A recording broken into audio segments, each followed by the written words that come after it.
and welcome to Gay School. This is something we started for funsies. This is a fun video series about things that we think you should know. It's things you think I should know. It's true. Here's the tea, kids. There's more to gay life than RuPaul's Drag Race. I know. Audible gasp. Not much. I know. Yes. Let the air out of the tires. It's fine. But we were discussing things, and by the way, my name is Brad. Hi. I'm very unqualified for this job. Hi, Brad. You've been gay a long time. I have been. Oh, I am also old. And I am joined by someone who's not quite as old, and his name is... Chris. Now, Chris and I, at least at the time of this recording, are in a relationship. That could change after this recording. Well, we'll still be in some sort of relationship. We'll see where it goes. We'll be right back. Anyway, there is a big age difference between us, and... Not that big. Big enough. It's a chasm. We call it Madonna. Anyway, I thought it would be great to do a video series, a YouTube series, whatever you kids call it, your TikToks, your Napster, Friendster, I don't know. Vine. Anyway, this is going to be stuff that we think you should know about gay culture, pop Walking culture. the children through nature. We're going to walk you through nature. And if you don't know that reference, that is a RuPaul's Drag Race reference. It is. Because that's all I know about gay culture. Anyway. So, it is Pride Month. Happy Pride, Happy everybody. Pride. Woo! Oh, it's exhausting. That's why we just do that for Pride from home with our own cocktails. And if the Listerine, Tide detergent, and the Gap haven't taught us anything, is that it's Pride season. Rainbows as far as the eye can see. Definitely Pride season. So I thought there'd be no better way to kick this adventure off than by covering 5 things that I think everyone should know about Pride. Solid. And he doesn't know what I'm going to say because I like to get his honest reactions to things, see what he knows, what he doesn't know. Future episodes will just be me and Chris talking about movies like Xanadu or Xanadu. Grease 2. I'm burning all my best material. We haven't even gotten to that episode. Haven't Jeez done it yet. Louise. And before you're asking, this lovely shirt is from our friends at Creepsville. That's Creepsville. And yes, this is the lovely and enchanting Elvira, Mistress of the Dark. And if you like what I'm wearing, this is from Glenn Hansen, his Tomcats piece. Check him out. He's all over the Instagram. I believe it's glennhansen.com. You can buy all of his merch. He's a fantastic artist. All kinds of different pop culture references done in his particular and very inimitable style. Maybe we can get him on the show. Maybe we can. He's a lovely guy. You guys are friends. I've met him several times. Yes. Wonderful, very, very kind gentleman. Yes. He's very... With a bunch of great shirts. So. He's very knowledgeable about the gay pop culture, so that'll be great. It is Pride Month. We're writing this because we just got back from a sort of a Pride festival. Yeah, it was a Pride Festival, the Off Sunset Festival. It is Los Angeles. A gay event in the LA, tangential to the Pride Parade, and a little sunburned. A little red. Yeah, a little toasty. But that's the only way I get color. So anyway, we are going to start it off. That's funny, because he's colorblind. Something you should know. I am also colorblind. So you can't see Pride flags. I cannot. Yeah. It is, it's just, before you all write in. It's just stripes. I am both kinds of colorblind. So I can't see much. It's like a broken TV from the 70s. You're trying to adjust the colors, so I don't know. So here we go. All right. Number 1. Or number 5? Number 5. All right. Number 5. 5. We all know about the Stonewall. We talk about Stonewall. I know that one. The brick that started everything. Yes. But did it really, folks? Before that, several months before that, there was a bar in LA called the Black Cat. And we call it the Black Cat Riots. The Black Cat was a lovely bar, still is a lovely bar. It's changed owners many times since the 60s. But the Black Cat had only been open a few months when during the holidays they were raided by the police. And a lot of bad stuff happened at the Black Cat that night that led to one of the very first organized gay protests. People call it a riot. People say there's a riot, much like Stonewall. As far as I can figure, that is not true. There are about 200 protesters, though. That makes it arguably one of the very first gay protests to, inspire things like pride. So while Stonewall is incredibly important, watch the movie, take shortcuts. You should definitely know about the Black Cat. The Black Cat, as far as this video, I believe still exists, is a bar in Los Angeles, and its logo is a black kitty. I've never been. We should go. That's the cat. We should go. We should. But it has changed owners many times. Sure. It's just something I feel that everyone should know. Yeah. Just a little... I've heard of it and that event. I don't know a ton about it. I should probably pick up a ding dang book and learn myself something. But that's why I have this video. Yeah, no, that's great. Ding dang books be damned. We're gonna give you the info no matter what. Yeah, I mean, from what I know, it was a pretty bad police raid. Like they came in and really hurt a lot of people. It was not so. It wasn't great. The police officers also mistook the manager, a woman named Lee Roy. Thought her name was Leroy. I would assuming she was transgendered, and did not treat her very well. So a lot of things. In the comments, you can all write stuff that you know. I might miss a few things here and there. It's a dialogue, everybody. Look up the Black Cat, not the Marvel character. Also a gay icon. Also a gay icon. Felicia Hardy, the Black Cat. Big fan. I like her. I don't believe she was there. Probably not. No, I don't think so. Number four. The fourth thing I think we should know. You can't, I mentioned this earlier, you can't throw a rock without hitting some Pride sponsor right now, right? Sure. Everything. Like, there is Listerine. There is Pride Listerine. There is Pride Listerine. Because you're all whores and you have to clean your mouths out. Yeah, that too. There is, I'm not sure if it's real, but I really hope it's real. I did see a picture of Gayo instead of Mayo. Huh. Yeah. Well, yeah, like you should know. I forget it was Hellman's or Best Foods or something. Gayo. Well, yeah. Sort of on the nose-o. A little bit. I hope it's real. I don't like mayo. We might do a video on the most ridiculous Pride products. I think that might also be a follow-up to this. I like that Skittles gets rid of the colors because they're special that way.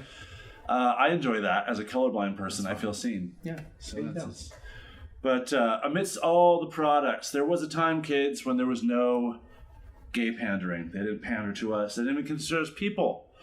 But one of the very first sponsors of Pride or of any gay event, do you know who it was? If you had to gather a guess. I mean, I saw the iPad, so I'd be cheating at this point. But who would you think? I would probably guess someone in that area, though. If not necessarily them, then maybe like Molson Coors or somebody. Molson Coors. Miller Lite, folks. They were some of the very first. Is that might be Molson now? There's been so much conglomeration. You're a fan of beer. So I was thinking it was when I saw that I was thinking it was Bud Light, but no. Now that you say that, actually, I did know that. I don't know if I would have gotten there on my own, but I have heard this, and I have met Mr. Miller. Not Mr. Miller, Mrs. but Light. they were the first. They were also the first company to have like brand ambassadors specifically going to gay bars and gay events and Pride and that kind of thing. And when I was very new in my beer career and trying to figure out what I wanted to do in Loves the beer. the craft brew industry, You're a beer bear. I'm a beer bear. I met one of the like very first Miller ambassadors. I forget her name, but we had a really lovely conversation at the Lone Star in San Francisco. You should all go. Bear Mecca. Great bar. And we talked for a really long time about like how she got into beer and kind of helped get this program started, and her job sounded amazing. She just basically went from Pride Festival to Pride Festival and like specifically tried to support and sell beer into gay bars. That sounds exhausting. And that sounds like my dream. That sounds amazing. Nightmares. Anyway, our friends at Miller Lite were the very first to put their butts on the line. Those of you who have been to Folsom Fair, they were one of the first real sponsors. After that, we have our friends at Absolute Vodka, of course. Makes sense. One of the biggest, most vocal sponsors. That's probably the one that people think of. Yeah. Y'all probably thought Absolute, which is fair. Not super thrilled that our main sponsors are alcohol. I mean, it makes sense. I get it. Go where the kids are. Yeah, and like, that's a quick buck. Smart of them. But yeah, they've been allies. Oh, I hate that word, but they've been allies of the gay community since the 70s. So good on them. So if you see Miller Lite and you drink beer, grab a whole. Say what you will about Miller Lite. Your opinions on the product aside, it is wonderful that they are supportive. And they even had back in the day. They went so far as having little paper doll cutouts. I remember those. Super cute. I actually remember that. So you could dress your little paper doll boy. When I was talking to the woman, chaps. She was like delivering the new rainbow tap handles to all of the gay bars. They had like specific Pride tap handles for all the Miller. The Pride tap. Kind of fun. Yeah. Speaking of that rainbow, who made that rainbow? Is this number 3? It's number 3. Who first tasted that rainbow? Who made? I forget. Rainbow? It was a dude in San Francisco. It was a dude in San Francisco. Remember that? Yes. He was a famous activist. Famous activist. It's telling on myself that I don't know. But his name is Gilbert Baker. And to be honest, I knew of him, but his name doesn't roll off the tongue like it. For such an important thing, we often overlook that gay pride flag and what it means. Why it was created, he's had different answers to that over the years. The biggest, a lot of people say it was due to Over the Rainbow, our good friend, our good Judy Garland. We'll cover her later. She's a whole episode. She's a whole episode. Oh, bro. The first rainbow flag was commissioned by the Fledgling Pride Committee. They were produced by a team that included some local artists, known as the Fairy Argyle Rainbow. So that sounds pretty fierce right there. That is fantastic. And if you didn't know what the colors represent, they all the original colors and all the new ones. There are so many colors now, but the original colors: hot pink, sexuality. Ooh, sexuality. Spicy. Red is life. Orange is healing. Yellow, sunlight. A little on the nose there. Yeah. Nose. Green is we love nature. a pool party. We love them. I mean, speak for yourself.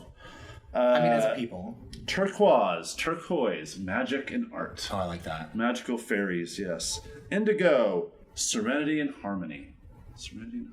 That's what I think of when I think indigo. And finally, violet is the spirit. So all their powers combine to make the rainbow flag. So when you see those pride colors, that's what they originally were intended to represent. But one or two were cut from the final design. I believe hot pink was one to get cut right away. It's always the hot pink. Which which I have heard both like they were trying to tone. Will not be happy about that. They were trying to tone down the sexuality aspect, but I've also heard it was a practical decision due to that fabric or like the dyeing or the printing of the thing being too expensive. Of the fabric, basically, that they could not afford to do as many colors as they wanted initially. So I'm not 100% sure which. I don't know the but now you know either of those, but yeah, just know they all mean something. Mm-hmm. And behind us, hopefully, our producer could put all the colors. So many flags now. Yes, fun with flags. We'd be here all day talking about the different flags. We would be. Bear flag, trans flag, lesbian flag, bi flag, leather pride flag, pup flag. Let your pup flag fly.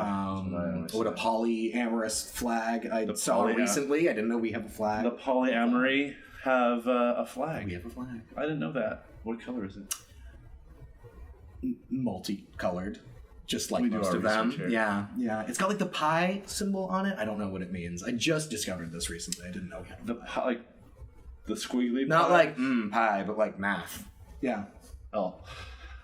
Which I suppose some of you out there probably see the math symbol and go, ooh. Can't wait to read these comments, by the way. I hope so. I can't wait. They're going to be great. I hope, yeah. You ready for number 2? Number 2 on the hot 5 things we think you should know about Pride is the pink triangle. Yeah. What do you know about the pink triangle? There's that Weezer song. There's a Weezer song. Yeah. Pink triangle on her sleeve. Let me know that you. Let me know. Like the one where he falls in love with a lesbian. It's a symbol for lesbianism. Is what I'm driving at. But okay. Or, I mean, in the modern age, it has been reappropriated as such. I believe originally Once again, can't wait to read these comments. Well, okay, maybe the Weezer song was the reason for that. Anyways. If you have problems with Weezer, please contact them or their management. We have no affiliation with said band. I think any of this was insulting. I don't know Weezer. Oh, they did that Buddy Holly song. Yeah. That was with the Happy Days video. And the Africa song that everyone's in love with right now. Sure. Anyway, the pink triangle was originally, it goes all the way back to World War II, Germany, and Auschwitz. Each prisoner in a Nazi concentration camp was required to wear a downward pointing equilateral triangle cloth badge on their chest, the color of which identified the reason for their imprisonment. So pretty heavy stuff. Gay men, women, transgender, they all had the pink triangle. For many, many decades, that was the symbol of homosexuality. We all tried to reclaim it, and I think we did a pretty good job of that. We reclaimed it in the late 70s, and it became a symbol. For ACT UP in the 80s, you see those ACT UP, the pink triangles. That's the first thing I learned in my youth, 100 years ago, that was a real thing. And that's pretty crazy, even to think about being labeled like that back then is pretty mind-boggling. And of course, it wasn't, as early as the 70s, being gay was considered a mental illness. So it's very important. Some of the stuff we do joke, but some of this stuff is real history, and we should definitely know about it. And the pink triangle is one of those things. One of the very first shirts I bought had a pink triangle on it. And you don't see them too often these days. I'm looking over at the producer. Yeah, I think he's straight. Fallen out of favor as a symbol for the queer community. Because now we all have different flags, but essentially it all started with the pink triangle. I still see it in usually a more kind of radical queer and or punk context. Yes. It's still very big in the queer punk scene, I believe. Not a scene I am particularly well plugged into these days, but so if you are, please correct me if I'm wrong, but I feel like that's like our friend Ben Uden. It shows up in his art. Great artist. Fantastic artist based in London. He does a lot of collage work and photography. Naked. He did take our pictures naked. It's awkward. If you Google hard enough, you might be able to find him. Because he's young and beautiful. Anyway. Yeah. But it shows up in his... Radical Fairies and all that kind of... Yes. Sisters of Perpetual Indulgence. Yep. We've also call. Used that. Yes. So, when you see that pink triangle, there is a deeper meaning than just a cute pink triangle. And the number one thing that we're getting ready for number one of our very first show. Oh boy. Wow. What could it be? We're already here. Things gays should know. No white after Labor Day. Is it still a thing? A pride thing. No one should wear white after Labor Day. Well, you're trying to look good at Pride, so. Well. Just wear a harness, everybody. Just wear a harness. That's the look this year. Number one thing I think you should know is Miss Marsha P. Johnson. You know her? I do know her. I mean, again, maybe probably not as well as I should, but I know she is at least generally thought of as kind of the face and unifying force of Stonewall. She is the face of Pride. Yes. She is often thought of as kind of the mother of Pride. Yes. She was a drag queen and one of the first drag queen frequenters of the Stonewall Bar. And was one of the original rioters at the Stonewall. They always say it started with a brick, and she's credited as throwing the first brick in the riot. Is that true? It is not. She herself has even said she was there, of course. She came a few nights in to the riots, and she did stir some shit up. But she, like you said, she became the symbol of it. She symbolized Pride. I believe she was more of an organizer than actually throwing bricks through windshields and stuff. But she became the. There's a lot of mythology around it too, so I suppose it's hard to cut through to what actually once again, happened. It's all important though. In the comments below, you can rip us apart. It's fine. It's a Friday. It'll be good for me. But yeah, she's super important to our history. Couldn't really have Pride without her. That's right. You always need that galvanizing symbol to rally around, and she was more than happy to help out and be that symbol. Do you know what the P stood for? Periwinkle? Pay no mind. Oh, love it. Even better. Pay no mind. Even better. Which I think is what we should all do in the end. Absolutely. Pay no mind. Absolutely. So in this Pride season, while we're out there in our harnesses, drinking, Hanging our butts out in our jock straps. Getting that Listerine, getting that Gayo. Jeez. When you say it like that. There's a lot that went into it. There's a lot of things that happened before that. Definitely have fun, everybody. I'm not saying don't do that. Definitely go out there. Maybe just think about it for a second. Maybe give Marsha a cheers when you're at the bar.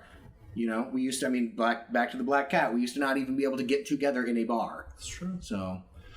And happy Pride, everybody. Celebrate responsibly, no matter what you're doing. If you have things you think we should cover in future episodes, please let us know. But we're going to have fun. Yeah, this was fun and serious. We're gonna try to feature some of our favorite products and artists in the area as well. So if you have anyone not sponsored yet, not sponsored at all, but if you have recommendations of local queer owned businesses or artists or any of that, let us know. Take his shirt off a lot more. Maybe if I have other shirts to try on. We could do a makeup tutorial. I'm down for that. A colorblind guy putting makeup on another guy. That sounds a little less fun now that you've explained it a bit. But yeah, absolutely. That's what the viewers want. But this is Gay School, everybody. Once again, I am your completely unqualified Professor Brad, joined by my favorite student and sometimes teacher, Chris. Leave us a line, give us a like, and subscribe, whatever the kids do these days. Smash that subscribe button. Smash it, yes. I'll learn a few things as well. But thanks for watching. Thumbs up, please. Thumbs down? Sure. It's attention. I like attention. Happy Pride, folks. Happy Pride, everybody. Time. That went all right. That was fun. Yeah. Next time we'll tell you who Doug Henning was.